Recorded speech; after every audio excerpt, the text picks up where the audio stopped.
Parashat Nasso. L'Éternel parla à Moïse en ces termes: parle aux enfants d'Israël et dis-leur: si la femme de quelqu'un, déviant de ses devoirs, lui devient infidèle, si un homme a eu avec elle un commerce charnel à l'insu de son époux, et qu'un esprit de jalousie se soit emparé de l'époux et qu'il soupçonne sa femme effectivement déshonorée, cet homme la conduira devant le Kohen et celui-ci la placera en présence de l'Éternel.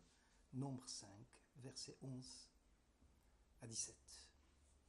Rachi relie ce passage au précédent, où il est question des objets remis au Kohen, toute chose prélevée ou tout objet consacré offert par les enfants d'Israël au pontife lui appartiendra.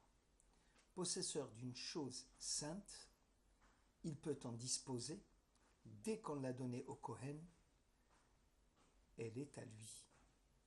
Si un individu quelconque retient les objets appartenant au pontife, il sera contraint de lui amener son épouse infidèle.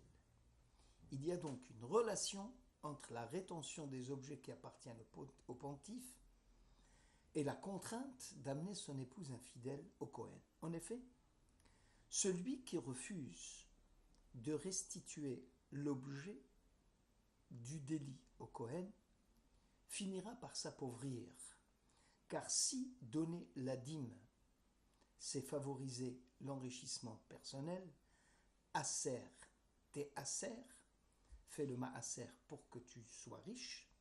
Inversement, retenir les objets du Kohen, du culte, c'est s'exposer à l'appauvrissement. Or, tout homme ayant un commerce charnel avec une femme incestueuse finira dans la gêne, disait le roi Salomon dans les Proverbes. Or, une femme dont le mari a connu l'aisance matérielle et qui brusquement se trouve plongée dans la misère se doit de se demander si même son mari lui était resté fidèle, ou inversement, s'il n'a pas dépensé, disent nos sages, sa fortune dans les fréquentations peu recommandables, voire même interdites. Ainsi, dans un geste de désespoir et dans un comportement de vengeance personnelle, l'épouse peut être tentée à son tour de dévier du chemin de la fidélité conjugale et venir à tromper son mari. Traité Megillah 12. À l'instar de Vashti et d'Assuérus, qui se sont adonnés aux joies de la chair sans aucune pudeur, le texte biblique, parlant de l'infidélité, utilise le vocable ou ma'alabo ma'al, c'est-à-dire déviance, la déviance. L'infidélité de l'épouse a pour origine celle du mari. C'est le mari qui a commencé, c'est lui le fautif, puisqu'il l'a poussé à se venger de lui. Or, la rétention des objets sacrés ayant conduit l'époux à la gêne matérielle, a réveillé les soupçons chez l'épouse, laquelle va dévier à son tour. Nous sommes là, dit le Talmud, en présence d'un cercle vicieux qui conduit à la destruction du foyer et partant de la famille juive. Nos sages expliquent que le Saint béni soit-il a concentré chez la femme deux tendances qui peuvent paraître contradictoires. D'une part, j'aggraverai tes labeurs et ta grossesse. Tu enfanteras dans la douleur. Et d'autre part, la passion t'attirera vers ton époux, mais lui te dominera. Genèse 4, verset 16. Le verbe utilisé pour la déviance est le même en hébreu que la démence. Isha sota ou isha shota. Sota listot minaderer, dévier du chemin, et shota, une folle. Y a-t-il plus grande folie que celle d'accroître la passion démesurée de l'épouse infidèle? Déjà, avec son mari, elle voit aggraver ses labeurs et sa douleur. Qu'en serait-il avec un mari et un amant? De plus, l'homme avait dit concernant la femme, « C'est un membre extrait de mes membres, une chair de ma chair. Celle-ci sera nommée Isha parce qu'elle a été prise de Ish. C'est pourquoi l'homme abandonnera son père et sa mère, il s'unira à sa femme et deviendront une seule chair. » Genèse 2, 23. Dès lors, on sait que l'amour que porte un homme à son épouse est grand. Lui demander alors de la présenter au pontife pour le test de la déviance est contre nature. En effet, à partir du moment où l'esprit de jalousie s'empare du mari, la femme aimée lui devient, dit le Talmud, interdite, jusqu'au test cruel des eaux amères qui doivent apporter la preuve que l'épouse n'a pas trahi la confiance de son mari et ne s'était pas déshonorée. Le traité Sota précise, selon Resh Lakish, Dieu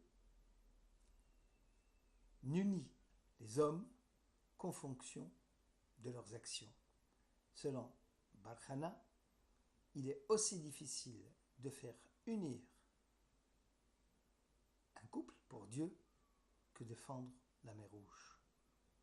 Ces deux assertions ne sont-elles pas en contradiction avec l'affirmation du Talmud, selon Rabbi Yehuda, que 40 jours avant la formation du fœtus, une voix céleste proclame « La fille d'un tel est destinée à un tel ».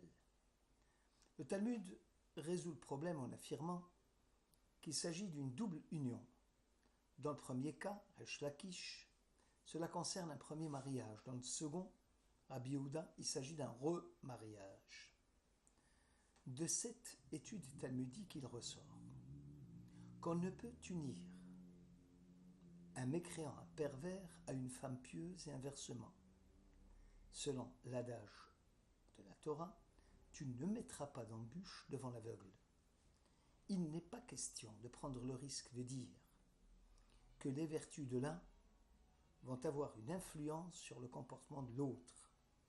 Le risque est trop grand et on ne peut pas compter sur le seul miracle.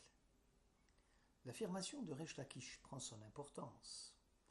On ne peut prétendre pourquoi faire épouser une mécréante un pervers, sachant que ce dernier risquerait de la couvrir en cas de déviance.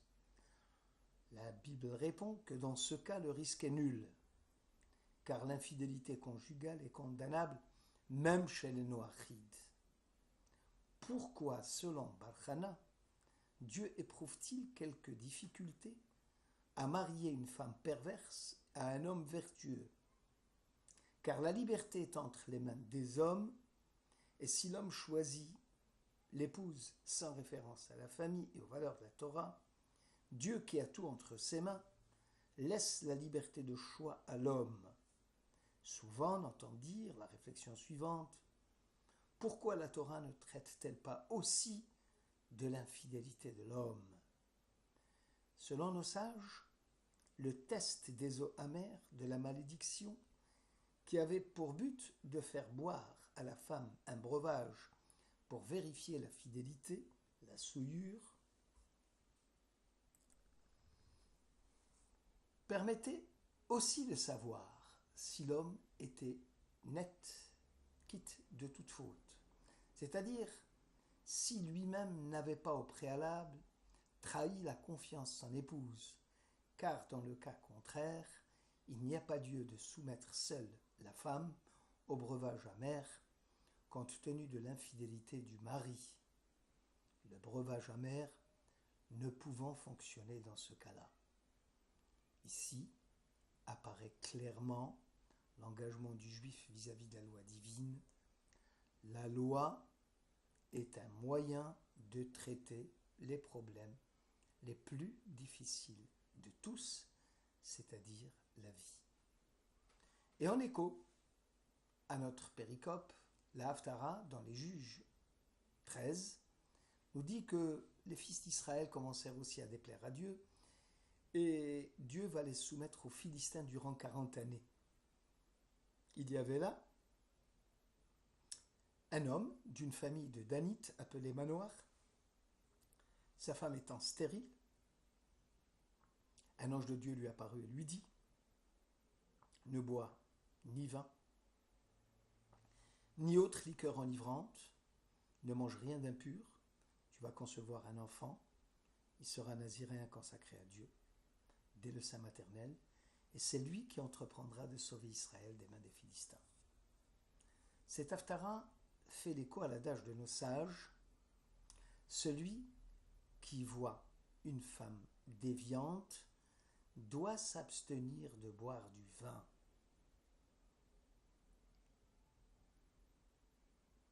Parce que le vin perturbe la lucidité de l'homme et devient la cause du comportement déviant.